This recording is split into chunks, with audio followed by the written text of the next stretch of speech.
Meeting to order. I'd like to welcome everyone to the School District of Waukesha's Board of Education Teaching and Learning Committee meeting for Tuesday, February 4th, 2020. We will start out with general business this evening. Stacy, could you verify that the meeting has been properly posted? Yes, it has been. Thank you very much. Mr. Cuomo, a member of this committee, has been excused due to a prior commitment, so he will be not be with us this evening. Next, under general business, we have an opportunity for citizens to speak to this committee. Do we have any this evening that would like to address the committee? Okay, seeing none. Excited about the next item under general business, bright lights. We have higher staff and students here this evening to give us an update on their AVID program. So I want to welcome Mr. Schneider, the principal at Higher Elementary School. He's going to be introducing his staff and students and then give us an overview of what's happening with AVID at Higher Elementary. So welcome, Mr. Schneider. Thank you, Mr. Dietz. We're happy to be here. I am joined by our third and fourth grade leaders, as well as fantastic staff at Higher Elementary. I have Antonella, Landon, Layla, Andrea, Casey, Alondra, Journey, Jairo, and Limbert, as well as Mrs. Delicott, one of our third grade teachers, Miss Yasmin Duran, third grade teacher, Mrs. Paula Kelly, and Mr. Jaimee Walls, our fourth and fifth grade teachers at Higher Elementary. This is our second year of AVID implementation at Higher, and we're excited by not only the results that we've seen and the celebrations, but also the growth that our students have and the ownership they've taken over of their learning. So just a brief detail of what AVID is and how it connects to Higher Elementary and our mission. At Higher Elementary, our mission and vision is that we are the higher community that is committed to developing high-achieving leaders for college, career, and global community readiness by providing a nurturing and rigorous academic environment. AVID's mission is to close the achievement gap by preparing all students for college readiness and success in a global society. And you can see, based upon our 2018-19 report card, we achieved a 96.9 out of 100 score for closing gaps in ELA and math achievement. So AVID's helping us support our mission by not only closing gaps, but preparing our students for college and career. Another huge celebration is our growth that we're seeing with our third grade ELL students. At Higher, 47% of our students are identified as English language learners. So after 1 year of AVID implementation at the third grade, we saw a growth in our achievement from 7.7% proficient or advanced to 16.6% in ELA for our English language learners. And in math, we saw a rise from 25.7 in spring of 2018 to 43% proficient or advanced on our math forward for students, for our third grade ELL students. And you can see by the far right column, that's the students that are performing below basic, how it's going down significantly. So we're seeing that shift from those that are not achieving to those that are achieving, and AVID definitely plays a part in that growth and achievement that we're seeing.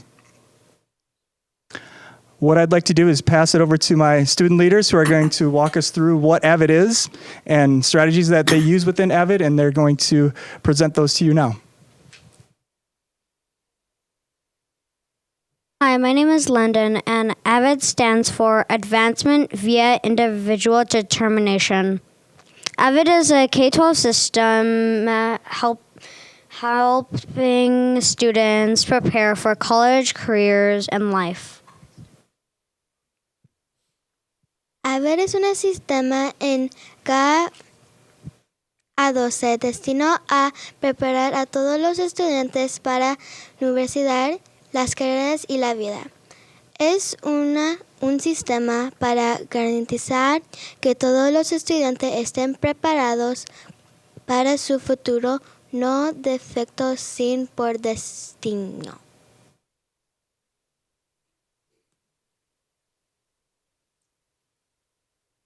What are your AVID strategies? ¿Cuáles son las estrategias de AVID?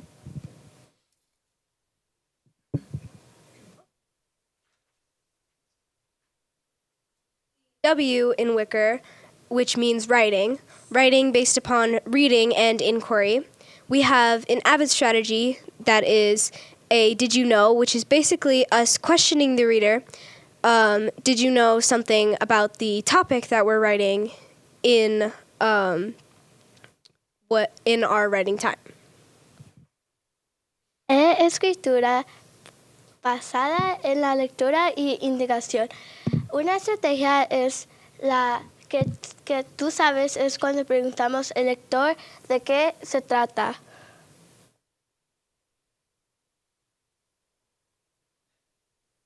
I in Wicker is inquiry.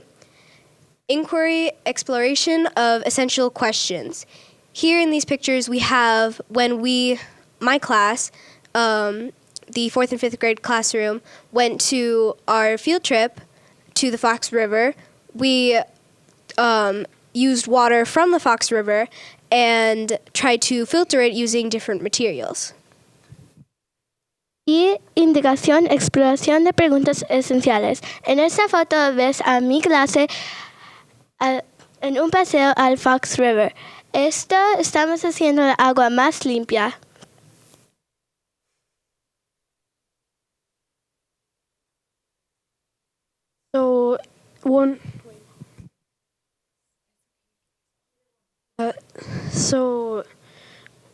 Another Avid thing that we do is collaboration, working together to form true understanding of concepts. Like here, we have some of my classmates working together to achieve their work. Colaboración trabaja juntos para formar un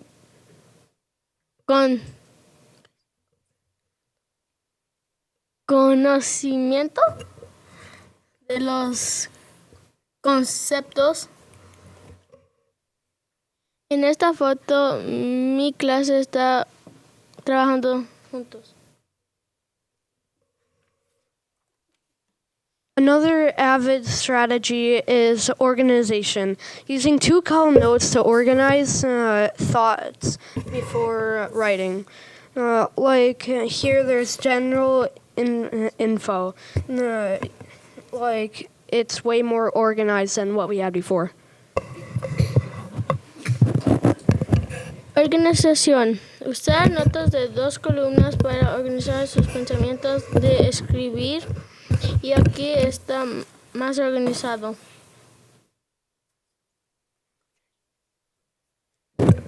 Reading is information, writing, and inquiry.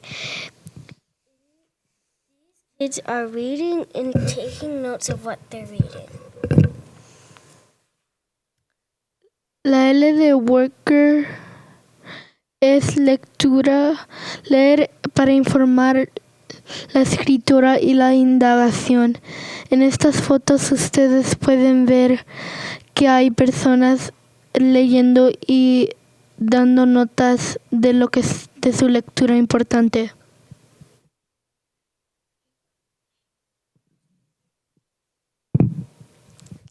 Thank you for coming to our Avid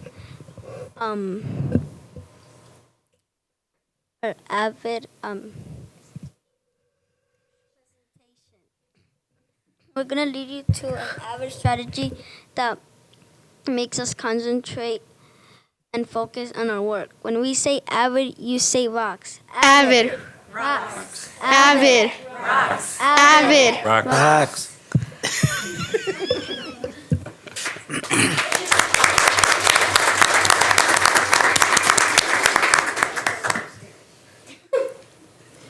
Questions, comments from board members? Mr. Palmer. Thank you for coming here and sharing that with us. We've been hearing good things about Avid.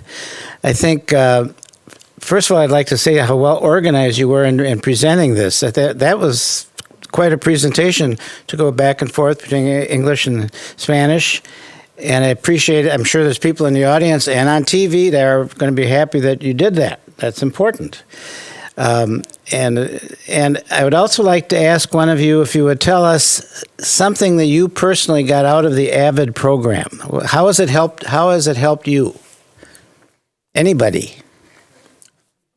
You got it.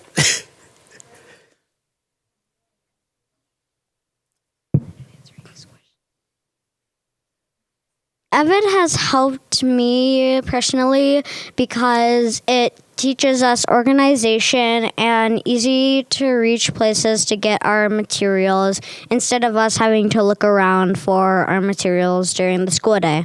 Thank you. I've heard that before, and I'm glad to hear that. Somebody else wants to answer the question. So I wanted to say that AVID's really helped us because last year we weren't that organized and it was hard to grab my stuff and get back to class in time. And now I can grab my stuff really fast and get to my class and not be late. Great. AVID has also helped me in my learning because we use helpful strategies that can help us learn even faster, and our growth has grown each day and each year that because it's our second year, and every time that we do AVID now, it helps us better to learn. AVID has helped me getting smarter, organizer. So then when I go to school, I don't really lose my stuff. I just get it out of my binder. We heard from all the boys. Didn't any of the girls get help out of this? Come on, somebody. Pass it back to one of the girls. Well, it helped me because we have this chart and we have to check it, see if we have that stuff. And sometimes it helps me because sometimes I lose my stuff, but then I find it and it's in my binder. Well, thank you for sharing that. I'm glad you did that. And that's some of the things we like to hear. Somebody else might have a... Mr. Bryan. Yeah, just to make sure I'm off the right track here. This grade level is what grade level we have in front of us? Third and fourth grade. So have you guys been at higher all this time? Yes. Yes. 5 years. 5 years. 5 years? Okay. Yep. And how many of you, your home language is at home is mostly Spanish? Okay. 5. Okay. So is it more fun going to a school where you can learn in both Spanish and English? Yes, it is. Great. It's better. So does that help you like to learn because you don't have to get confused by only having to speak a whole different language? That you have more choices in terms of how you learn? It actually does. Yeah. So otherwise, if you had to speak English and you only spoke Spanish, it'd be pretty frustrating to be in school, huh? Yes, it would. So I think we have a great program at Higher, and AVID seems to be helping, and we can see the test results, which we're always looking for good test results. Not that tests mean everything, but what we look for more is happy children, and I think we have that here. So, Yeah. So that's great. And I love the presentations. You guys all did very well. I saw at least one of you take a bow, which is kind of neat. But anyway, it's very impressive, the presentation tonight. Thank you. Anything else? I want to thank, first of all, the students. Great job in giving us an update on what's happening at Higher with AVID. I also want to thank the many staff at Higher for all their additional efforts. And you have an incredible audience here. We usually don't have this many people at our meetings. So I assume that we have a lot of parents, relatives here backing and supporting you in these efforts as well as helping this program to be successful in your school. So I want to, first of all, acknowledge the students once again, but thank you for the support network behind you that is moving this program so successfully at Higher Elementary School. And also a credit to your principal, Mr. Schneider, for all of his extra efforts as well. Great job tonight. Thank you very much. Give him a round of applause.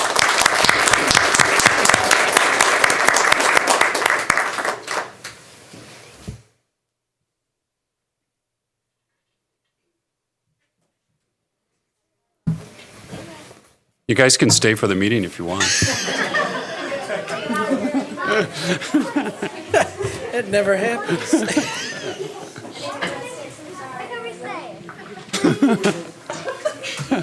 Mr. Dietz is so funny. You were just talking about it.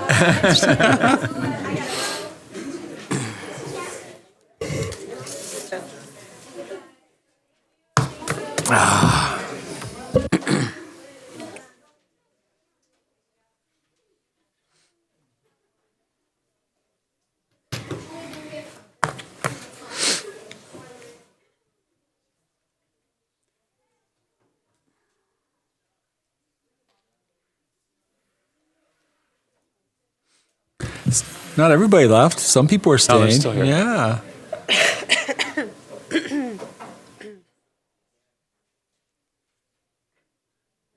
People are paid to be here. Bill, but come on. Be more positive. Okay, we're going to be moving on to the action items tonight on our agenda. The first action item is the approval of the Teaching and Learning Committee meeting minutes from our last meeting, January 7th. Comments, questions? I'll move for approval Corrections. of the minutes. We have a motion for approval. Second? Second. Any discussion on the minutes from our meeting on January 7th? Seeing none. All in favor, please say aye. Aye. All opposed? Motion passes 4-0. Stacy. Second action item this evening, approval of an overnight field trip request. We do have one request this evening. It is from West High School for the band and choir class performance clinic in Orlando, Florida. And that is coming up March 27th through April 2nd, 2021. So submitted way in advance.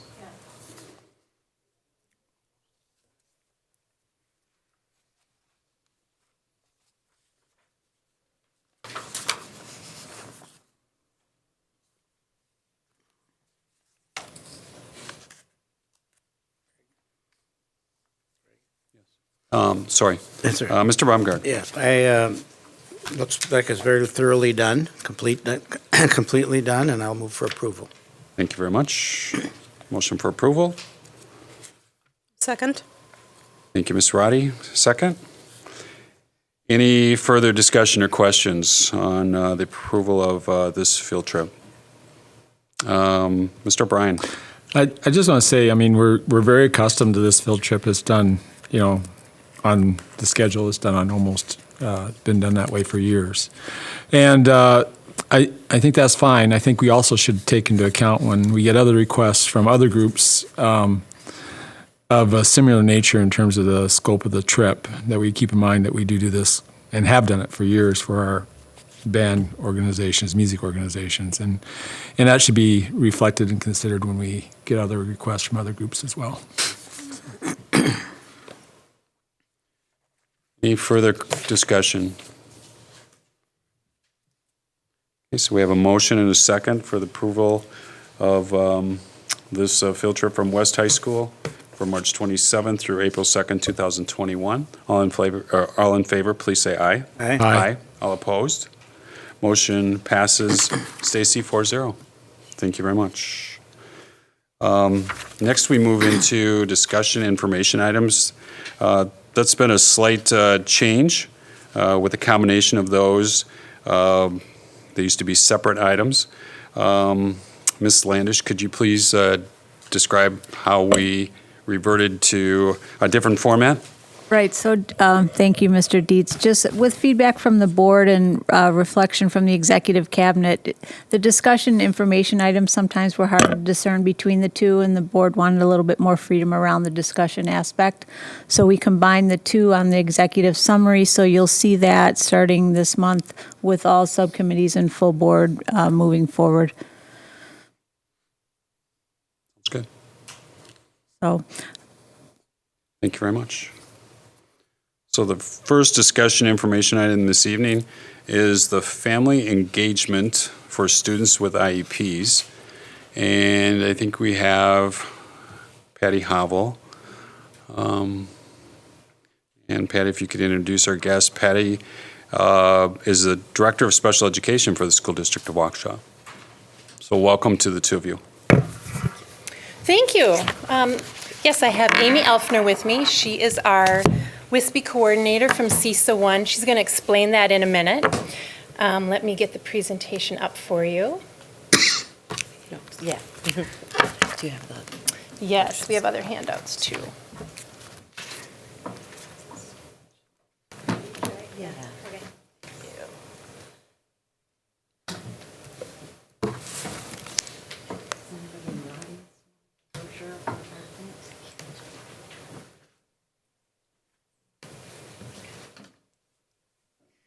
So our topic tonight is family engagement, and what started out as a project for children with IEPs has blossomed beyond that into work for all children in the schools that we've been targeting.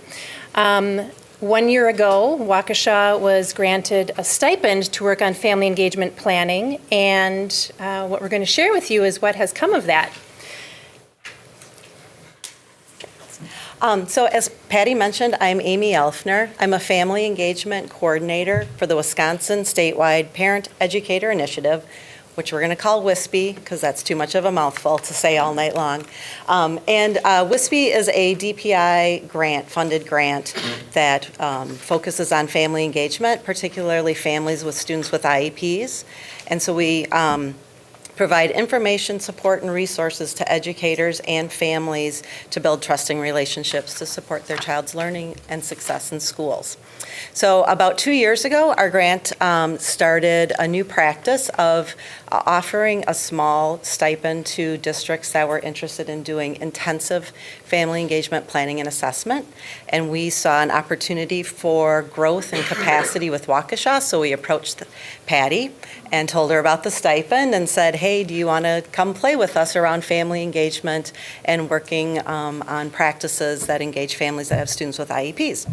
And she said, if we can answer these two questions, what are parents asking us that they need and want from the school district and the educators, and can this planning stipend help us serve our families? Sure, let's give it a try. So we have linked in the stipend agreement there in the presentation if you want additional details and information about the language in that stipend. But we're not going to get into it tonight. So along with some money and support from myself and a fellow coordinator to work on this planning and assessment, there were a few other expectations that came along with the stipend. And the first of that was gathering and building a team, which Patty has done a fantastic job of. They are so awesome to work with. It's leaders in special education. Then we have some general ed teachers, special ed teachers, and parents on our team as well. We have a group of about 13 or 14. Patty's going to give more details later. We also then did a team, once we had the team gathered, we did a team's assessment around family engagement practices and our beliefs on those practices, and then a book study of Powerful Partnerships written by Dr. Karen Mapp. She is a researcher and noted expert on family engagement out of Harvard, does some really great work, has been doing it for over 20 years. Part of that is the Department of Public Instruction brought her into the state of Wisconsin last April, into Madison, and so part of the stipend work is teams were required to attend that summit with Dr. Karen Mapp for building knowledge base and strategies around family engagement. We also had 2 sessions, again, professional development sessions to build the knowledge of all special ed staff. That took place last April and May. So we started in February. By April, we had already had a number of activities under our belt, and then also including an Engaging Families in Literacy series. We ran that last year in Horning Middle School. That was an invitation went out to all families with special education students there. This year, we've rolled it out this fall, starting this fall, to 4 different elementary schools. Offered to all families in that, and I'll share more details again on that later. But Spanish translation and resources are also provided during those workshop sessions. I have to say that the most important element of this work has been the team that we've created in our district. Sherry Silla is another WISPE coordinator who was unable to join us tonight, and she almost cries when she talks about our team because they're a dynamic group of leaders. So choosing leaders when you need a strong team is really important. And I went to special educators that I knew had leadership skills, that had already asked to do something unique and special beyond their daily teaching work. And then I asked them, do you have some general ed co-teachers that you feel are exceptionally invested in engaging families of children with disabilities? And then we also added in our family engagement liaisons, who I'll describe it in a little bit. And this group is a dynamic box of firecrackers when they're together. The table is full of brilliant ideas and drive and enthusiasm to make great things happen. So I can't thank them enough. You'll see their names in a little bit. We needed to do a self-assessment. We needed to look at our own perceptions regarding families and how we engage them, and that was very revealing and humbling. It was a very good place for us to start as a group. We had survey data to review, both our past survey data, I'll describe that in a little bit, plus we also did an informal survey last spring of parents and staff and looked at what that showed us in terms of our growth on those same survey questions. That led to us setting our goals and planning our action steps.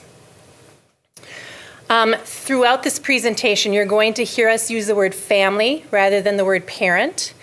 And there's a reason for that, because family is very all-encompassing. Over generations, the nature of family has changed, and we want to honor anyone who is involved in the raising of a child. So our work has been, let's call it family. Parent-teacher conferences, can we consider calling them family-teacher conferences? If our school is sending home a newsletter, can we call it a family newsletter? Because it needs to serve more people. Another element for you to be aware of in our work is that we have a mindset about what kind of family engagement events are really of quality for a family. There's certainly great value in community building activities like ice cream socials and school dances, but real quality in engaging the family comes with teaching them, sharing with them how can we advance student achievement by giving you parents the same strategies we use in school so that you can carry on at home teaching reading, teaching math, and enjoying it with your children. We have 4 core beliefs that come out of the work we've done with Karen Mapp. She was very inspirational, and these guide our work. We like to keep these at the forefront. That truly all parents, all families have dreams for their children, and they want the best for them. All families do have the capacity to support their children's learning. Families and school staff are equal partners in our educational plans. And when it comes to creating the opportunity to build engagement and community with staff in school, it's really on us, the educational institution, to make that happen. Parents aren't going to bring it to us to engage us. We have to bring it to them. So all of that is our background information. We need to talk about the survey data. And Indicator 8 is one of our 20 indicators for special education that we're required by law to satisfy. This indicator is a parent satisfaction survey, and it is required every 5 years, and we are starting our cycle. It is year 5 for Waukesha. Next week, I have a meeting at CISA about getting started with our project. So that family engagement data, that parent survey data really guides us in influencing our work. You have these handouts, these links on the screen, you have these handouts. The survey data is powerful for us, and I will tell you that the data you have there includes 2010 and 2015, and one of the factors that really influenced us in the 2015 data was the statement that parents needed to respond to about the staff provides me with contact information if I don't agree with an IEP team decision. we scored low in 2015. We scored 64% agreement on that, and we weren't satisfied with that. That caused us to really enact the expectation in our special educators that they use the communication options form. It's one of your handouts. It gives parents who they need to contact, both locally in their school building, as well as at the district office, as well as statewide resources, and our family liaisons. We have it available to parents in English and Spanish, and it's provided at every IEP meeting. Our spring 2019 data shows you the impact of our efforts. We were at 94% satisfaction from parents on that same statement. So the survey data matters. The historical data is the next handout that you have there, and it's a little confusing to follow, but let me give you a little description. On the far left are the scores in 2010 and 2015, and the questions that went with that are in lavender. In 2016, they revised the questions. So that's that green column. Some of them are new questions, some of them are just moved. And then we did our survey in the spring of 2019, and you can see the data to the right of the green column. Reviewing that data is what led us to establishing our goals. And what we looked for were satisfaction ratings that were lower than we'd like in the 70s, or satisfaction ratings that were different between our staff and our parents. Did you have something you wanted to add? I was going to just clarify that the 2019 survey was something that the family engagement team generated. This year's survey is the 5-year cycle required by DPI. So that is where that extra year, okay. Yeah, the information from the 18-19 school year was an informal survey here in the district. The formal survey is coming up. And I gave you a copy of what those survey questions look like. So based on those results in those survey data, you'll see that they're items that are highlighted in yellow or in green. We made 3 targets, and they address these statements in the survey. School staff offer me community resources and activities or strategies to support my child's learning outside of school. I am happy with how often the school updates me on my child's progress on IEP goals. And everyone who works with my child knows about the accommodations, modifications, or supports in my child's IEP. And based on those goals, we established several activities that we wanted to use to address them. Staff development was a huge piece for us. Back last spring, early in our stipend work, we had all special ed staff attend presentations by Sherry and Amy. And it really was foundational understanding for the staff on here's what family engagement is supposed to look like, and here's the data that supports its value, and here are some strategies that we're going to be putting forward for you. It was really well received. It's always amazing when you have a 4 o'clock required meeting for all district staff, and they are engaged and they're asking questions and they're excited. So that was very rewarding. Back at Summer Institute in 2019, this family engagement team prepared a presentation that was attended by both general educators and special educators. More than 80 people attended that. It was a 1-hour foundational piece looking at that basic knowledge of honoring and welcoming families and engaging them in teaching students. And then every year for Summer Institute, we have a back-to-school session for our special educators, which reviews key factors they need to remember as they do their work each year, and it included some pieces for family engagement. I can share with you here one of those expectations that we shared with staff was to start using the student snapshot document. These are guiding questions to parents. It's a questionnaire about, tell us about your child. Tell us about, describe your child and your family and interests. What are your child's strengths? What are your worries and concerns? What are your goals? What are your dreams for your child? All really valuable questions, and it's in a nicely organized format for us. I'll show you that. And WISPE created the document, and while many teachers ask this information of parents already, this is beautifully organized. You don't forget anything. And after each question in parentheses, it reminds the staff, here's where you put this in the IEP draft that you're writing.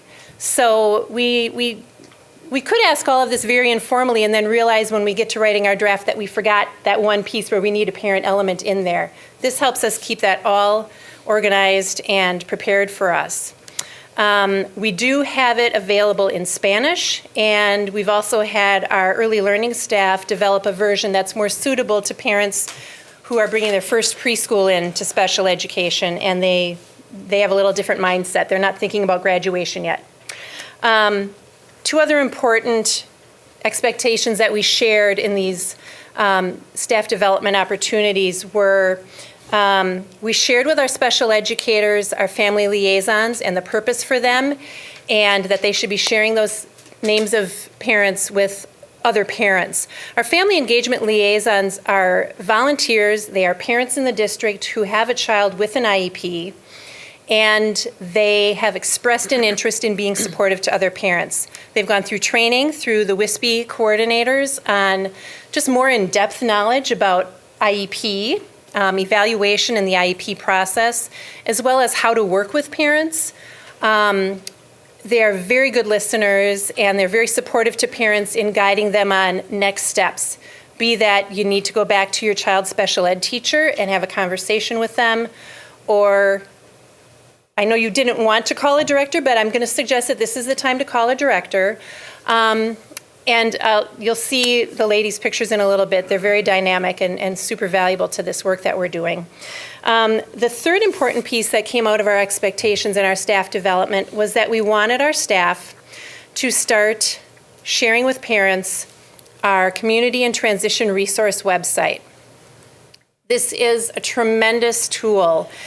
It was originally, the startup of it came from the 18 to 21-year-old students in WTA with Kathy Miller as their teacher. Kathy Miller is on our family engagement planning team, and she brought this forward, and the team built it and organized it and created this beautiful site. And I want you all to enjoy it when you have a chance to click on all the links. Introductory page, I'm going to move my cursor across the top and just tell you a little bit about each of these sections. For the families who are new to special education, there's an introductory tab, and it has some basics that even parents who are familiar with their special education needs, they might like to go back here once in a while to review. IEP planning resources for parents as they're approaching re-evals or annual IEPs. We have a section of resources in the community for families who have a child, a younger child, ages 3 to 13. These are community resources such as Park and Rec, the library, Betty Bryn Children's Museum, other places that have resources for families and their children. Some of them are specific for children with disabilities. Some of them are open to all children, and we want to be sure parents have access to them. Then we have a section for children who are at the transition ages, 14 to 21. 14 to 18-year-olds with an IEP go through a special phase in their IEP process called transition planning, and there are a lot of resources in here that can help a family get ready for that, because as your child is approaching adulthood, you have some important decisions to make, and there are very robust resources here to assist parents with that. Additional topics: crisis support, day services for adults, education, and a tab with more, which is just additional resources. Some of it is cross-referenced from the other areas, and some of it is new here, such as supported living, transportation, independent living. This is a super valuable resource that our staff and parents are very excited about having available. One of the very important features of our participation in this stipend is that we have the literacy series available to us, and Amy's going to describe more about how we're implementing that. Right. Yeah, so this activity is been implemented to address the linking to learning. So basically that's the theory and the practice that every time you have a touch point with a family, you want them to walk away knowing something about what their child should know. So originally this was intended to be for families with students with IEPs, but as we rolled it out to the 4 elementary buildings this year, they decided they wanted to invite all their families. So it's running in Bethesda, Lowell, Hawthorne, and Banting this year.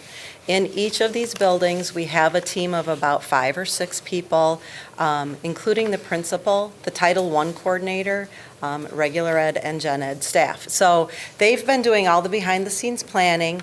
This is the presentation and information is something our grant brought forward. It was developed a few years ago with MPS actually, and running some pilot programs there.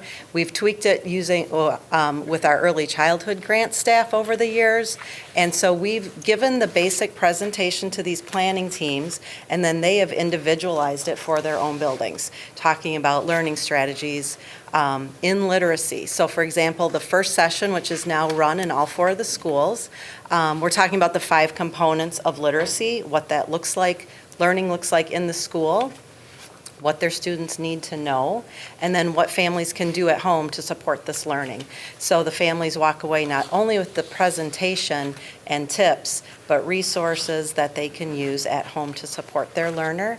And then there will be 2 or 3, it depends on how many each building was able to choose, if they wanted to customize it to 3 nights or just 4. Or 4, I mean. So we still have a few more sessions to go. As you can see, so far we've impacted at least 91 families. That's how many exit ticket evaluations we've received. We actually had a number of families that both parents were there. We have had grandparents there as well. So unfortunately, we don't have like an exact seats and chairs number, but that's how many evaluations we received back. And we're also looking at about 22% of these families were Spanish speaking. We did have translators at all of the events to work with those families, in addition to having the materials in Spanish as well. And then a light meal and childcare being offered for our families, which has just really been a huge impact and super exciting that the families can go and learn intensively for an hour to an hour and a half without worrying about their kiddos who are also getting a meal.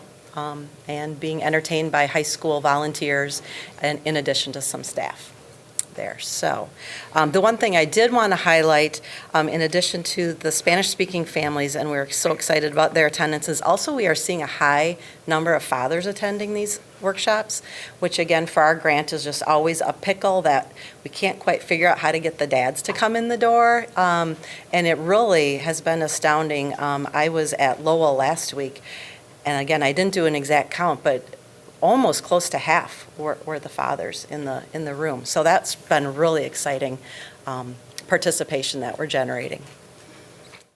I also wanted to mention that this is being funded with blended funding, our WISPY stipend dollars, in addition to Title I dollars, and the PTOs have been paying, the building PTOs have been paying for the food and beverages. So sustainability for funding is something that we're looking at for next year. So here's just a little snippet of some of the evaluation results from those families about their learning. The chart, we do have a question in that evaluation. What is a practice that you've changed? You've changed your ideas and strategies, your knowledge, or your beliefs around literacy. And as you can see, we've had 75 families say they got new ideas and strategies from attending these workshops. And then on the left are just some comments that I pulled out of the evaluations from the different school buildings about 2 things that families feel they learned that they can help support their child at home. So we have some reading strategies, just knowing that literacy can be practiced everywhere.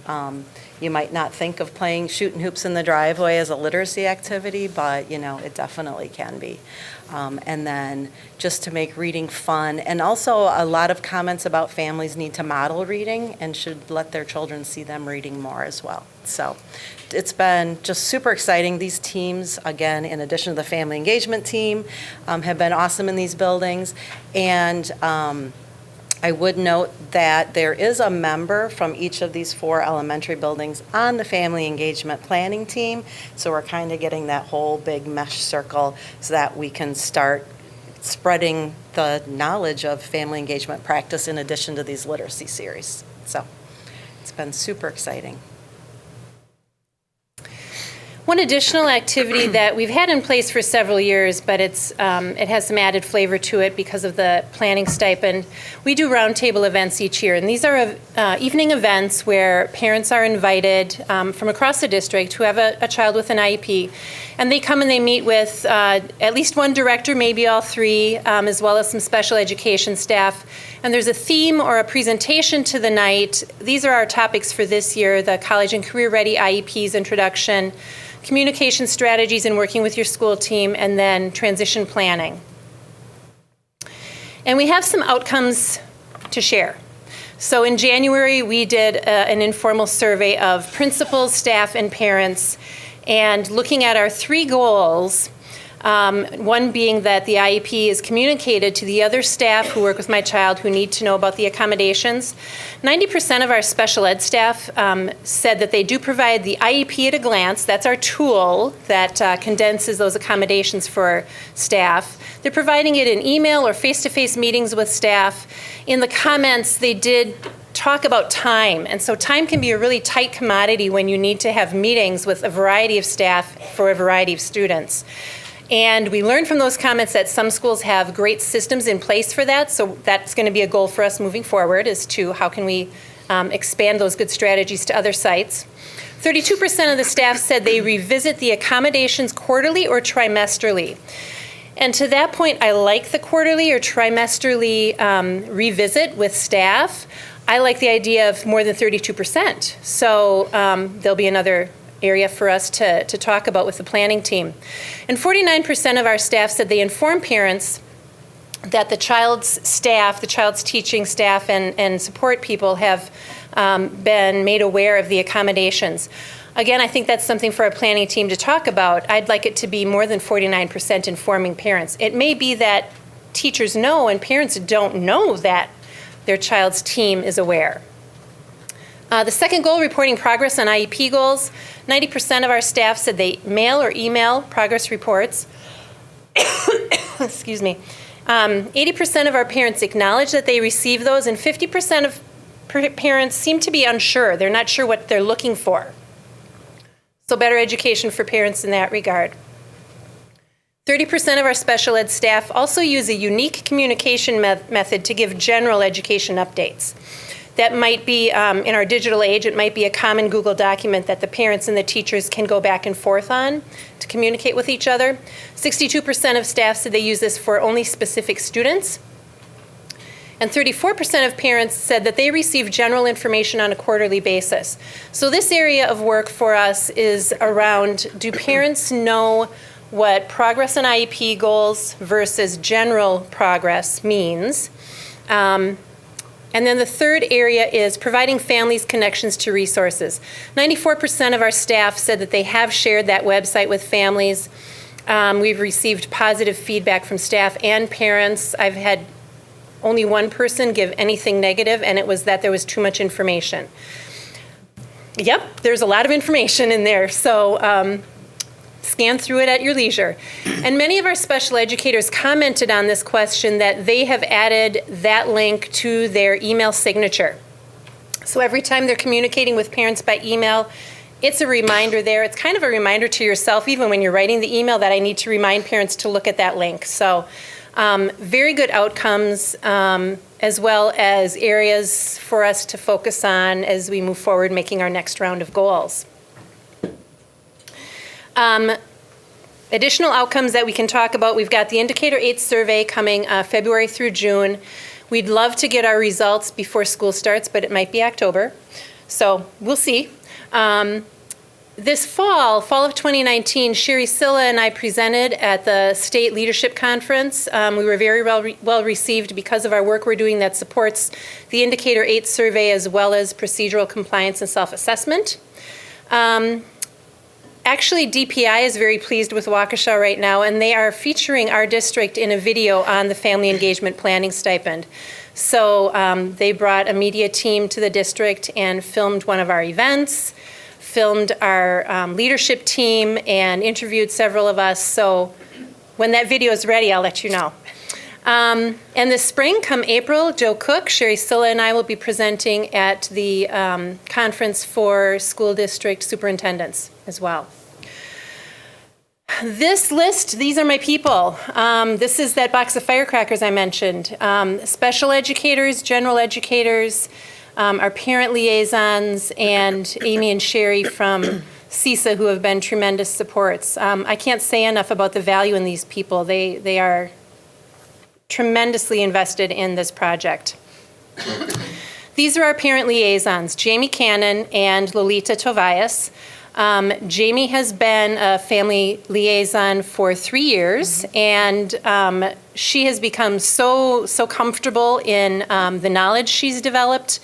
She's marvelous with families, providing them with resources, and she brings tremendous ideas to the table for this family engagement group. And Lolita is in her first year. She's getting her training. She's very dynamic, hardworking, and she's not shy. She's willing to work hard for us. We haven't shared her yet on the communication options form, but we will soon when she's finished a few more steps. And the bonus for us with Lolita is that she's also bilingual, so she can help our Spanish-speaking families of children with disabilities.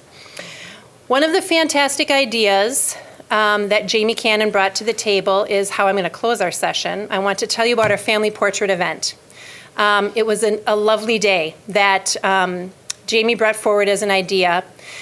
And I want you to think for a minute about what it's like, what it was like or is like for you if you take your family to go get a family portrait done. It can be a little bit of a circus.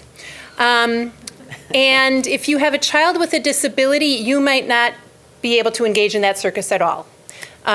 So we talked about providing a free opportunity. And how did we make it free? We used high school photography students. And it was a day at Horning Middle School on a Saturday, and parents scheduled in, and we had the opportunity for them to come in early for their appointment. They could do a craft, they could do a calming room with toys or a movie, they could do a snack.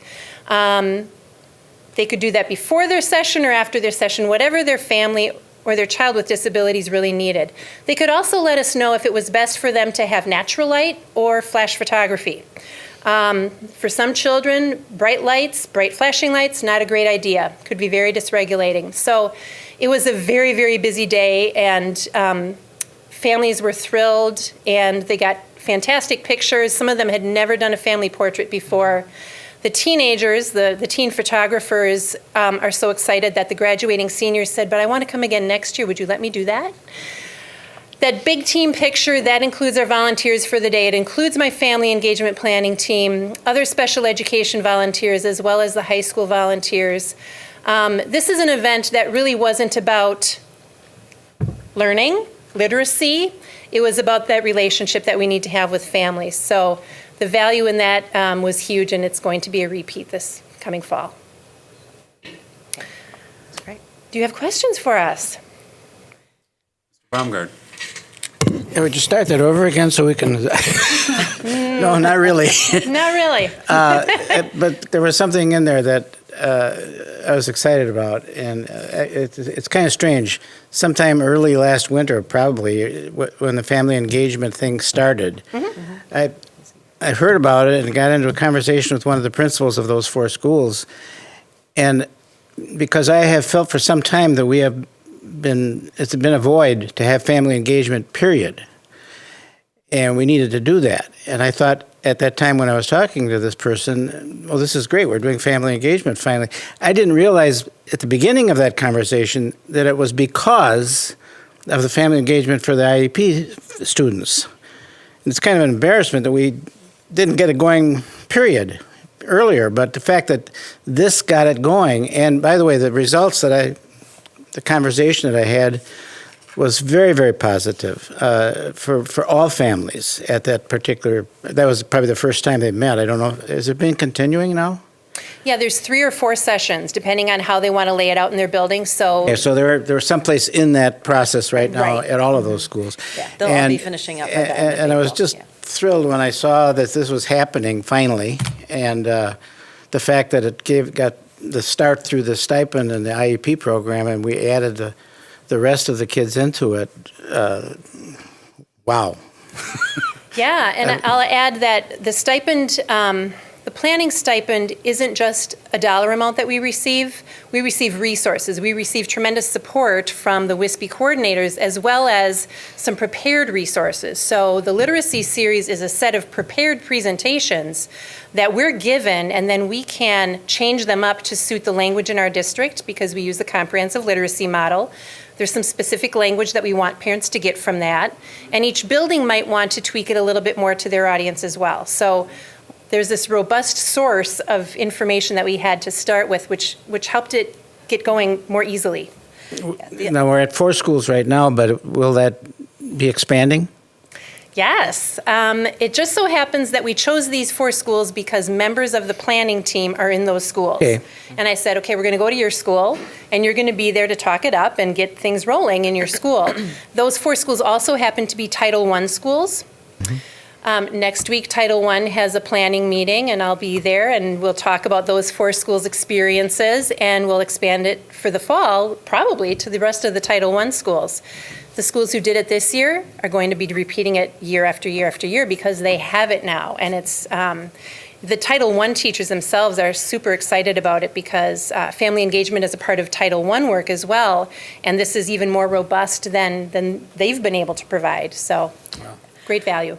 One thing I wanted to add is a practice that these teams have done to reach the underserved families is, in addition to the email blasts and the announcements and flyers going home, they did make personal phone calls. They had Gen Ed staff and Title I coordinators were calling the families and saying this could be really good for you. And I know at Lowell, the principal was surveying the room, and she said, I see a lot of our families that we did that extra outreach to are here tonight. So really learning some good, successful practices and good lessons on how to build relationships with families. So yeah, so we're excited to take it further next year.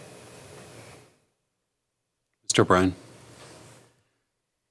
Thank you for everything you do. Whenever people ask me about or make comments about the American education system and how it's not what it used to be, I usually tell them it's far better because of the stuff you guys are doing. And I say that in the fact that, when we do comparisons with other countries and what they do, they don't do this. They don't try to lift everybody up the way we have in our American education system and have continued to do. My question would be, why Waukesha? It seems like you went from Milwaukee with a pilot program, and then you decided to launch a upscale pilot into Waukesha, and that was a district. You said you first went to Waukesha. Did you go to other school districts? This stipend is running. We offered it to all CISO 1. Actually, it's across the state, and there are about 7 school districts doing it across the state this year. It has run, the stipend has been accepted in other school districts as well. Last year, Richmond Elementary, which is an Arrowhead feeder school, received the stipend and had done quite a bit of surveying and assessment prior to that, but then they did the activities required of the stipend last year as well. We had been talking with Patty and Jason for a number of years about doing something, and then when the stipend came on board, shared the information, shared the resources that the district would receive through the stipend work, and kind of just kept pestering Patty.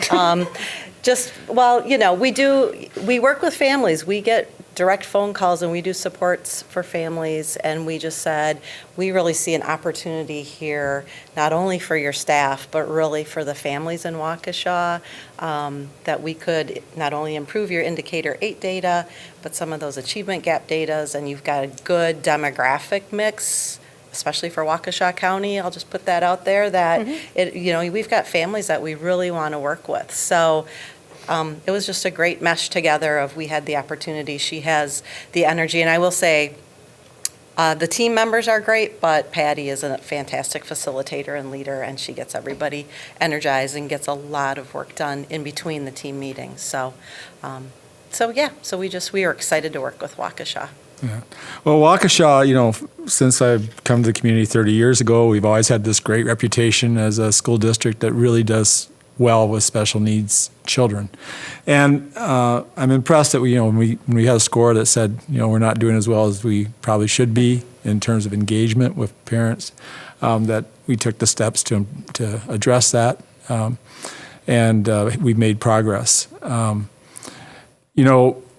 what we were great at 30 years ago, we did it in a different way, maybe 30 years ago. It doesn't mean that we aren't continuing to be great at it today. Maybe not with as many resources as we have in the past, but by partnering with people like you and bringing stuff forward to us, it allows us to engage these families better. So I really appreciate it a great deal. And I think this board has always been supportive of, well, I know we've always been supportive of special needs and IEPs and things like that. It's a very core value what we feel our school district offers. So thank you. Anything else? Ms. Roddy?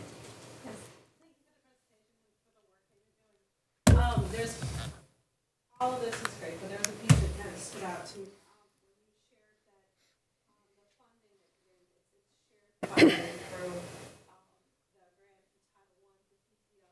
The fact that the PTOs, those parents, so they're the active parents in the schools, and they're buying into what you're doing and saying we want to put our dollars behind this. Oftentimes I'll hear from people in the community and they hear about all the extra programs that, and they'll still say, well, why are we spending money on those things? It's like the district is being creative and using and sharing resources that are. Oh, my mic, I'm sorry. My apologies. We're sharing and using resources from within the community, and it's showing that all of the community is trying to work together to help improve the education system for the students. So I'm actually very glad to hear that. Great. That's all right. Mr. Bryan? And I'd like to say, this is one of this along with 29 other programs that the funding from the federal government was proposed for cuts back in 2016 at the start of the new administration's term. In December of last year, it was approved with a 10% increase, which shows the power that's recognized of programs like this from people in Washington, D.C., and the fact that even though it was proposed to be completely eliminated, a huge budget cut, it ended up being reauthorized with a 10% increase in funding. So it's just great that we're still on the right track in terms of trying to meet the needs of students like this, families like this across the country. Agreed. Patty and Amy, I just am blown away by the work you've done and the resources that families have access to in this district. I mean, just incredible. Thank you. I mean, you obviously are a leader not only in the area, but I would think throughout the state. I would think all the work that you're doing with family engagement would have a direct correlation to achievement. I don't know how it couldn't have. When you have that family engagement, the understanding of the IEP, the understanding of the IEP goals, how they're measured, how they're obtained or not obtained. Just wanting to know if you have looked into the area of achievement at all since your work has begun. We have not. I feel like we're still racing through our first year. So that's a very valuable point that you make. And we've referenced Karen Mapp a couple of times. She is a researcher out of Harvard, all on family engagement. And her work cites all that research that points out achievement will increase when you have families engaged in providing the best for their children. Don't discount what families can do for a child with a disability because they're very valuable. Right. And then another question, when you talk about family engagement, does that include student engagement? I love student engagement. This is very much about getting parents in. Okay. So as we talked about, for example, the PTO or family teacher organizations, they're the parents who are really engaged and they're really active in school. And there are some parents who don't feel that they can be or they don't know how. And engaging those parents to let them know that we're your partner, we're with you, we're going to help you be successful with your child in teaching them. That's what this family engagement stipend is all about. Yeah. I guess I would say one practice, and we haven't gotten there yet, though, is exploring, student-led IEP team meetings. A partner to the Student Snapshot resource that Patty shared is something called My Snapshot, which is intended for youth to fill out so that they can provide a report as part of their IEP team meeting. So there are things out there. We're not there necessarily writing it into the family engagement plan yet, but yes, youth and student engagement is definitely part of the work our grant does, for sure. When you get both of those working with educators, amazing things. You're going to see amazing results from that. Mr. O'Brien. So there was another comment you made about family engagement, that the elementary schools decided to roll it out to all their families, not just those families with IEPs. So to me, that illustrates the spillover benefits of giving more to those most in need and everybody benefiting from that, because we improve what we do across the school community. Yep, excellent point. Not just for the IEP students. So when people say you're doing this just for IEP, no, not really. We're doing it for everybody, and everybody benefits from it. So, yeah. Right, exactly. And we'll see that later if Whittier, their family engagement program that they've been working on, has shown some great benefits on their program. So This could have easily been bright lights tonight. So. Would have been a 10-minute limit. Just thank you. Amazing work, and keep it up, and we look forward to you coming back to give us additional updates along the way. Thank you very much for all your hard work. Mr. Dietz, Yes. could I respectfully request that we move the order of the next item sure. and put Whittier first so that our principal can Absolutely no business problem. here? Absolutely. But she loves being here. She does, but I'd also like to have her get some sleep before tomorrow. Sounds good. 5 after 7. Come on. Our next discussion information item then will be an update on the Whittier Achievement Gap Reduction Grant. Brandy Hart is here. Brandy is the principal of Whittier Elementary. We also have Amy here, testing and assessment, and Luciao, Director of Elementary Learning. So we'll turn it over to this amazing team in front of us. Well, thank you guys for having us today. These are the things that we are going to cover tonight. So the first one is, what is the AGR grant? The next one will be, what is the identified AGR strategy that Whittier is currently using? We're going to give you some data of current data from the grade levels, kindergarten through third grade. And then we're going to give you our action steps for our continual improvement. So what is the AGR grant? It is a Achievement Gap Reduction Program that was established in 1516. This took over when SAGE left, so I'm sure you're familiar with that. What it does is it allows schools to implement one of 3 strategies in the grade levels kindergarten through third in order to reduce that achievement gap for the low-income students in that school in comparison to other schools statewide. Why are we here? Because written in the grant, it does require a board presentation now and then again at the end of the school year to show, are we moving the data? The current strategy that Whittier is using right now is small class sizes. Small class sizes is 18 students or less in grades kindergarten through third. And the reason that we've chosen that is because it will allow teachers the ability to instruct the daily Tier 1 small groups, as well as Tier 2 and Tier 3 intervention groups between 3 and 5 times per week. It helps our teachers give the ability to scaffold and differentiate for varying needs, learning styles, and provides one-on-one teacher-to-student opportunities throughout the day for continual checks for understanding throughout the school day. Question? Yes. Brandy, the term scaffolding is being used a lot lately. Maybe you could highlight that for us, explain that. So scaffolding, think of like a ladder or a big thing of stairs, right? We want our students to be here. They're maybe a little bit right here.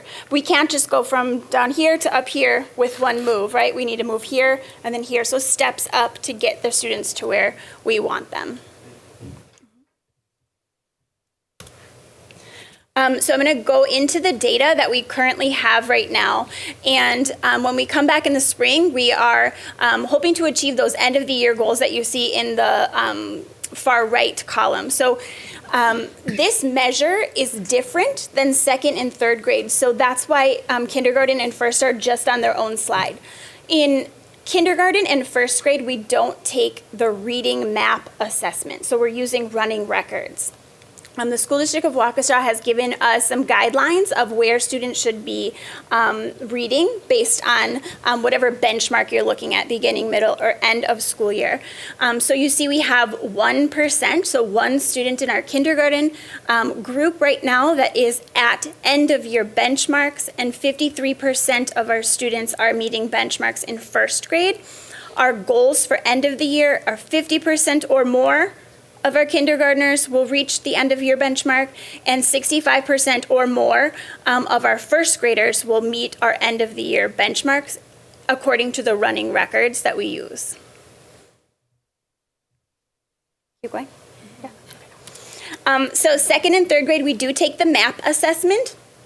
So in second and third grade, we have set the goals of a 50-50 goal. So 50% or more of the students will meet the 50th national percentile rank or more by the end of the school year. So currently on the data that we have for second and third grade, we're at 19 and 20% of students meeting or exceeding the 50th percentile rank right now, but we hope to see 50% or more of our students at the end of the school year hopefully exceeding that 50th national percentile rank in reading. Okay. I'm going to hit math next, and we take the MAP assessment for math in all grades. So I just kept them all together because the measure did not change. It's the same 50-50 goal for our kindergarten through third grade with our MAP assessment for math. 50% or more of our students to end the school year meeting or exceeding, bless you, the 50th national percentile rank. And you can see we're at 36 in kindergarten, 25 in first, 27 in second, and 21% in third grade at current time. Given those numbers, we are recognizing we have a long way to go. And so we do have some purposeful action steps of how we're going to make sure that those numbers are increasing. One of the areas is that we have coaching happening in reading and math, which provides teachers feedback for continual improvement. Their feedback right now is very focused on small group instruction. One of our theory of action goals for Whittier is small group instruction. Going into that next bullet, the purposeful planning of that small group instruction is very important, and that is one of the areas that we are coaching teachers in. For professional development, that third bullet point, we are having some cultural responsive teaching and practices, some behavior management, professional developments, culture, positive school culture, culture of learning is also part of our theory of action goals, which we're hitting in that bullet point. We have weekly professional learning communities that happen every Thursday morning. We meet together and every teacher, every educator in the building is assigned to a professional learning community where they use data to really look at what are we doing, and they problem solve together. So that's happening weekly. There's regular check-ins with math and literacy coaches. So in addition to the coaching of actual instruction, they're also meeting to look at plans and problem solve together so that they can differentiate the needs of each different teaching staff. We're focused on fidelity to instructional minutes, making sure that everyone is sticking to their schedules as much as possible so that we are making every single minute of our school day matter.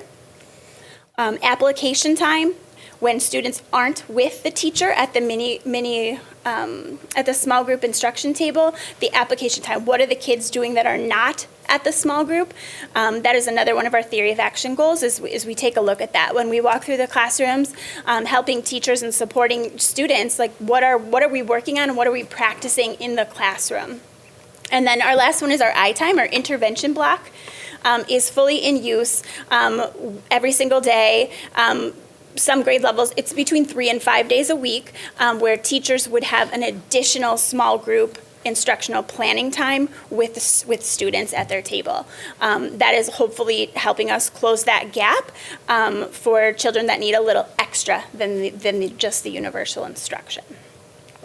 That was a lot of information, sorry. What questions do you guys have for us? Mr. Baumgar. the last slide you had up with all the action steps Yep. on it. This form, is this what you present to the DPI? Yes. Don't they want to see those action steps? Because I think they're pretty specific, aren't they? They Up there? just, yeah, That's they, the form that they want. that They- is, They want, huh? They expect us to present to Well- you all and for you to ask questions, and they just want the Well, I appreciated the fact that you have specific action steps rather than somewhat generic comments on here. Yep. Thank you. Mr. Bryan? How's my friends at Whittier doing? great. We're doing great. Yeah, it's good to hear that. Whittier has a tremendous opportunity in front of it to be, when we talked about the spillover effects from, the IEP stuff, there's tremendous opportunity for Whittier to provide spillover effects to the entire district, given the nature of the makeup of Whittier and the staff we have there.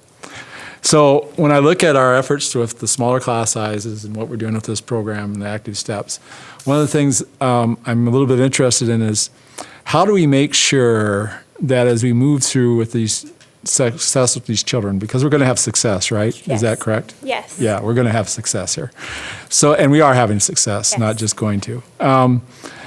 I was at a WASB event where we were talking about, it's called Equal Opportunity for Students, where students are of different diverse backgrounds, economic, social economic, and ethnic backgrounds, are encouraged to partake in the most challenging courses in the high schools. And it seems to me that starts at elementary, okay, with the engagement we have with our children and their families at elementary. So as part of this, I think I'd like to see a program where we engage these students in 3rd and 5th grade. Here's where you're at, and here's where we're trying to get you to, so that when you go into middle school, that you're prepared to go into high school, so you have the option and to be successful in these advanced courses, if that's what they want. So I think that's something I'd like to see added to the program. It's maybe a little bit aggressive, but maybe it's a little futuristic, I should say. But we should be able to take the Whittier group and make them the stars of the school district. As long as because we do have the resources. We are putting extra effort. We have great staff there, and you're starting to get parents engaged. We can see that. There's great parent engagement. So I just think that, anyone that's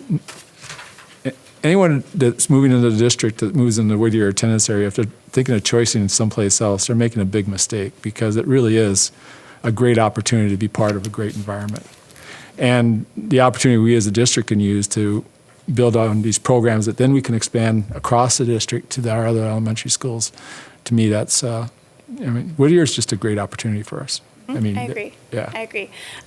Just to comment on some of those things, we have been in talks with a community partner, Carroll University, of how can we make Whittier a true community school that's serving the community and changing the community with those actions. We are talking about perhaps getting AVID into Whittier and really helping our children so they have those aspirations to get to college, to get into those AP courses like you're talking. And we do have other partnerships that are happening right now. Sharp Literacy is one of them that comes through, and they're helping us. We work with, what am I blanking on? Playworks, yes, sorry. We work with Playworks. They were just here late tonight giving junior coaches meetings to make sure that our children have those skills to be successful. So I do think those things are happening. It's slow momentum, but we do have a lot of opportunity to make Whittier a really, really amazing place that it is. Ms. Roddy? Bear with me, because I've been trying to get my question out and make it make sense. Okay. So the numbers you have here, I'm going to go off of this document. Yep. You have 3% of your kindergarteners in reading, meeting the reading readiness benchmark. Did I understand you correctly? So the end of the year goal is to be 50% or above the national percentile. Okay. So you're saying here that 3% of the students have already met that goal? Are you in reading or in your math? I'm in kindergarten reading. kindergarten reading, I'm saying that 1% is currently meeting the benchmark. It says 3. right Okay. now. But that means that child's already at the end of the year goal. He is currently mid first grade, yes. Okay. So that's what all of these are saying. So the percentiles that are represented here, those children have already met the end. Because I'm trying to Yes make and sure no. that I understand. So yes and no. Like right now, yes, they're meeting or exceeding the 50th percentile rank. However, you have to keep learning to even stay at the 50th percentile rank. So if we just said, well, we're good at the end of the year right now, they wouldn't make it because they need to keep achieving in order to end of the year stay at that ranking. Okay.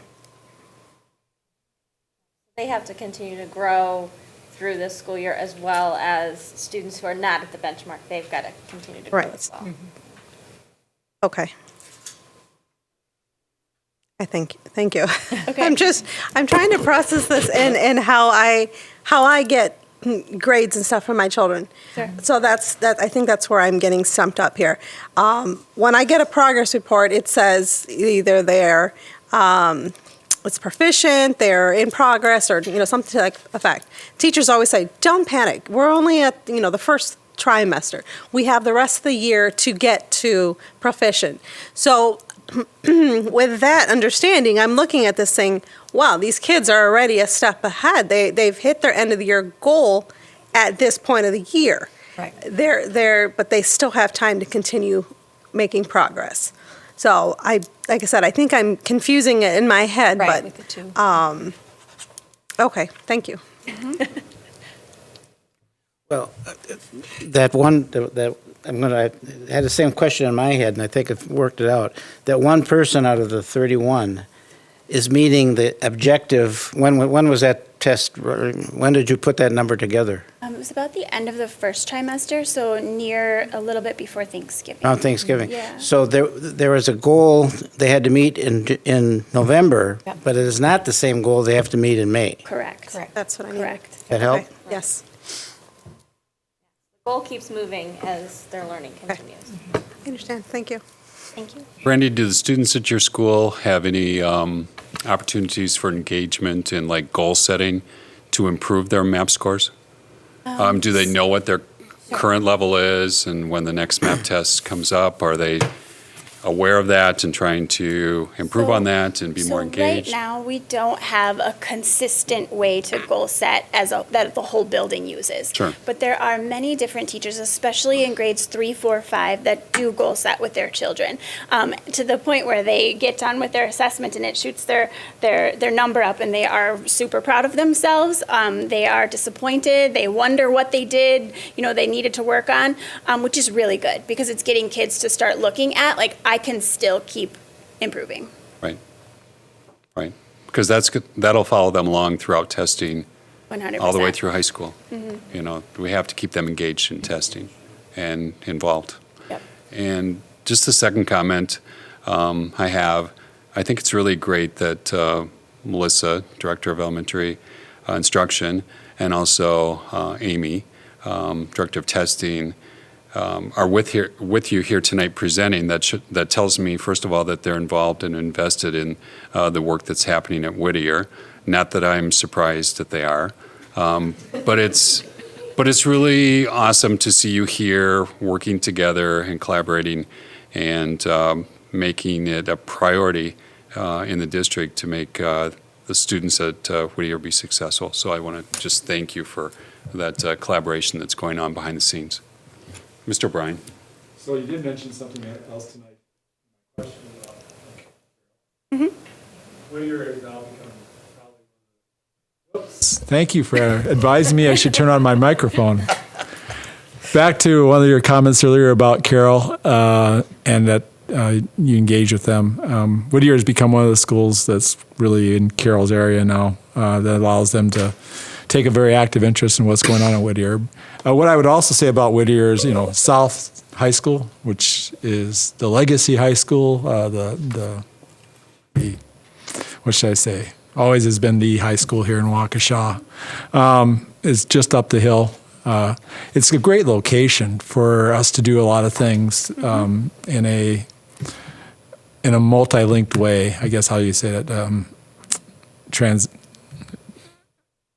going from one level to the next. And so we were closed to enrollment, open enrollment prior years, but now we're back to allowing anyone who wants to enroll in Whittier can. And I think people should be aware of that, and we should make people aware of that Whittier is really a great opportunity for people to be there. So, okay, thank you.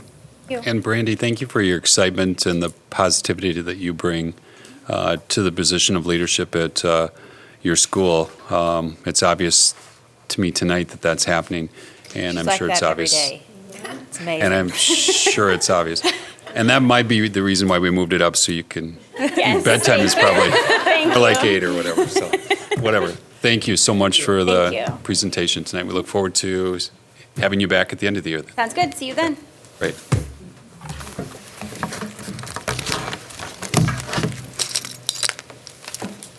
Next, we have an update on Math Vision 2020. So as Dan Keyser approaches the bench, I just want to make note of the memo on your desk, board members.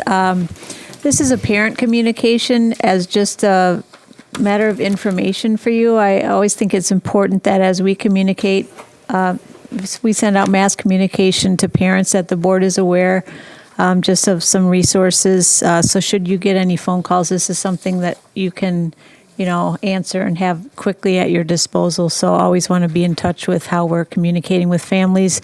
Dan will allude to that in the resources pilot with the update. So welcome, Dan. Dan is our Director of Secondary Learning and here to give us an update tonight. Thank you.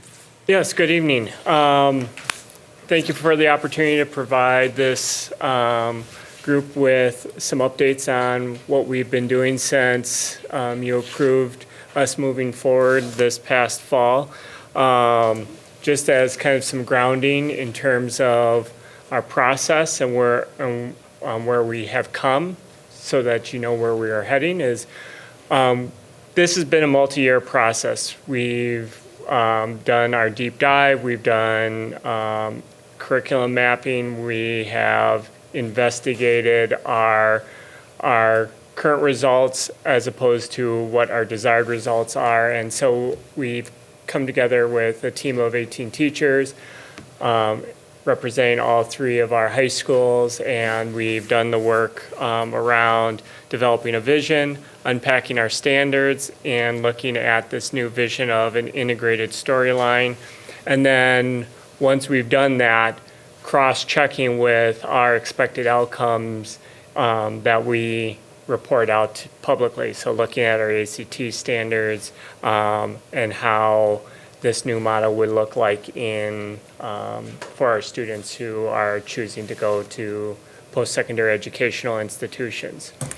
Our course sequence that we're currently building looks like this now, that we would actually have an integrated sequence of courses in years 1 and 2, and then at the subject selecting into their 3rd year of mathematics, whether that is their junior year or earlier if they're accelerated, they would have multiple options available to them. So that's what you know. As our document that we use internally with our math teachers, this is where we are at in our process. So we have several working groups that now that we are looking at resources are going to come back and re-engage now that we have a smaller number of resources that we can look at and start to look at what does this, not in theoretical, but in actual terms, look like when we talk about acceleration, when we talk about support, when we talk about technology integration and honors. That's the larger circle at the top. The bottom circle at the bottom is what we are physically doing in our buildings. So we are down to 3 resources that we are currently starting to pilot in our buildings.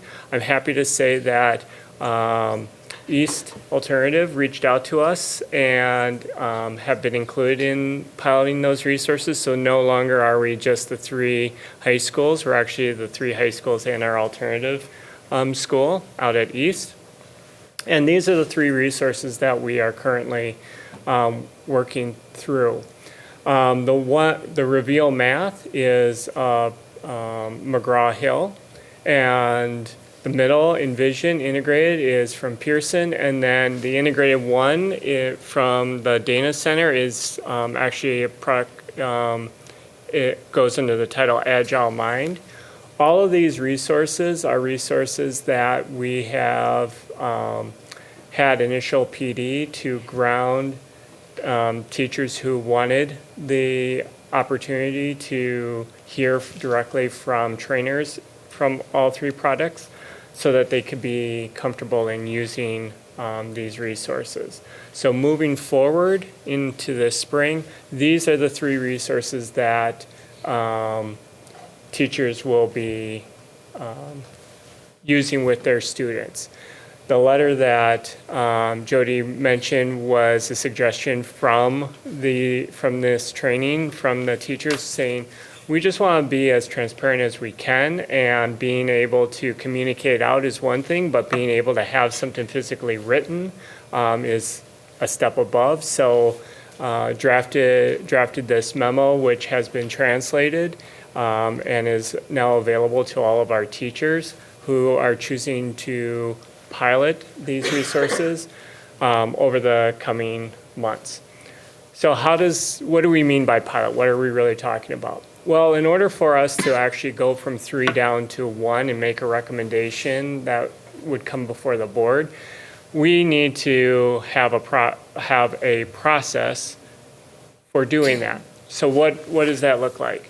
Between now and the end of the school year, we're going to do a couple of check-ins, and teachers, again, have the option. This isn't a forced thing, but what we do have is clear expectations if you want to opt in what you need to do. And that is, we have 3 resources. If you want to opt into pilot 1 resource, you're opting in to pilot all 3 resources.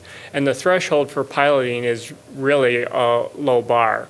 We expect at least 1 lesson in each of the 3 resources at a minimum. I can guarantee that in our conversations as teachers were going through the PD, the conversations are units. So we're talking 3 to 10 or 5 to 10 lessons that teachers are talking about. And more importantly, we have teachers that are cross-collaborating. So you have teachers who are saying, I'm thinking about doing this unit on logarithms. Great, I'm thinking about doing the same thing. Let's collaborate, let's divvy up the work. And so we have teachers that are traveling to the other schools after school and doing this work. As we go through and pilot these resources, we're going to collect feedback from both the teacher and from the student. From the student lens, it's going to be very simplistic. We're going to leverage our resources in districts, Qualtrics, to send out when a teacher finishes the lesson to all of the students in the class. They can anonymously opt in and provide some feedback that then we can aggregate with teacher feedback. And then the goal with the check-ins is as we collect this information, we'll have a dashboard for all teachers to take a look at. And then we will have conversations. If we have scenarios such as, let's say, come after spring break, there's a clear 2 resources that are moving forward and 1 that's really lagging, we might, as a collective group, say, we are dropping this one and we're moving forward with just the 2 and do it that way. We might say, nope, we want to really continue to work through this, and then at the end of the year, have a conversation and say, do we have a clear front runner? We want to make sure that we have full confidence that we can commit to a resource. And again, what we mean by commit is that we're not expecting 100% of the people to be able to say, yes, this is my first choice, but commitment is to say, yes, I was able to put all of my thoughts and ideas on the table, and I can commit to our collective choice to go with this resource and can buy into and support moving forward with that resource. So that's what our goal is. And then the idea for that is the professional learning. We've already done the whole group learning, and then we're doing follow-up. So Dan Paczynski and myself will follow up with each of the groups. Once we get down to the one group, we'll actually wrap back around and unpack each of those resources for the remainder of next school year. So instead of doing a smaller pilot with a teacher in each school and a group of students, the team collectively said, let's take our due diligence, expand the opportunity to pilot, and then use the time that we have next year to actually fully unpack whatever resource we have, so that in the launch in 21-22 school year, everything's already laid out. All of our units, all of our common assessments, all of our resources and supports, and do that as a collective team. They felt that was, once they started to get into the work, would be a better approach than what we originally proposed. So that's what we've adjusted, and kind of holding true to what we've shared here. We're letting the teachers inform us best on what adjustments would better support their understanding and development of this new vision for mathematics. So with that, I'll open up for questions. Mr. Bryan? So you kind of give us a feeling for how the sausage is made, I take it, you know. Trying to. Yeah, I think this is the right approach. We can't, you got to get people on board, and if you rush it, that's not, you know, that's not going to work out too well. Working our way through it with our educational staff and developing. I think we're on the right track for what's been proposed. I still believe in the plan, and we really even haven't started the plan other than talked about how we're going to make it happen. I will say that the nice thing about this program, and the thing that we should be asking our staff to work on, I know they do this anyway with their general program, is we're giving children enough different options in math. And I wish it had kind of spelled out better in the letter that, you know, this is actually to enrich your child's learning experience and more customize it to where they want to go with their lives. That at the end of the day, we want every child to leave the district with a math confidence level that is high as it can be. And that means putting them in the right math program that meets their needs. And I think this is a pathway to that. Because it's not the scores that matter as much as the confidence that you can do well once you leave our school district. So. Right. Scores are only one very thin slice of a child's experience and what they bring to the table. Anything else? Yep. We're in good hands, Dan, with you. Thank you very much for all your time, efforts, and leadership. We really appreciate it. And when will you be back, do you think? Kind of plan something at the end of the year or next fall. Yeah, sounds good. If you if you ask for it, we'll be here. Okay. So, either way, sounds good. But next fall. Okay, for sure. Sounds good. Thank you. Yes. We're now moving into our section of the meeting, other business. Any recommendations that any of us have for future committee meetings?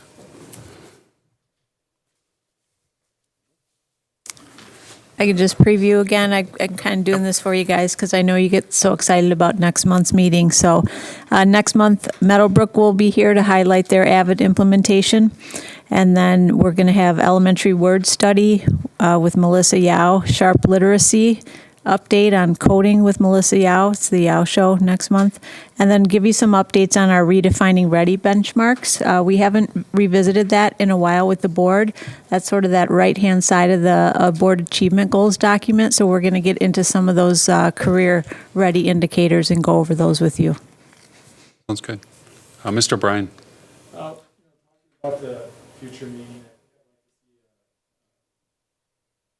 Sorry, got to turn on the mic again. Yeah. Talking about future meetings, I'd like to see some data on how we're doing as far as our AP courses and participation across socioeconomic groups and in those courses. How we handle that, how we encourage children, even if they don't have the financial means, to be in those courses, and whether we're having success in getting more of them to be involved in those courses. Sure, as that works perfect with our Redefining Ready presentation, because advanced placement courses are one of the indicators we'll be highlighting. So we'll work that in for you. And I sent you an email. You probably already saw it flash around across your device, but so that's the subject I kind of want to go over. Okay, sure. Thanks. Anything else? Okay. With that, our meeting is adjourned. I want to certainly thank all of our administrative team that is once again here this evening. I'm just really impressed by the work that you do behind the scenes, and I want to let you know I think our students and staff are most fortunate to have such a talented group with us here tonight, and also Dr. Cook and Ms. Landish. Thank you for all your work behind the scenes as well. Our next Teaching and Learning Committee meeting is scheduled for Tuesday, March 3rd, 2020, 6 p.m. here in the boardroom. Thank you, everyone, and have a good evening.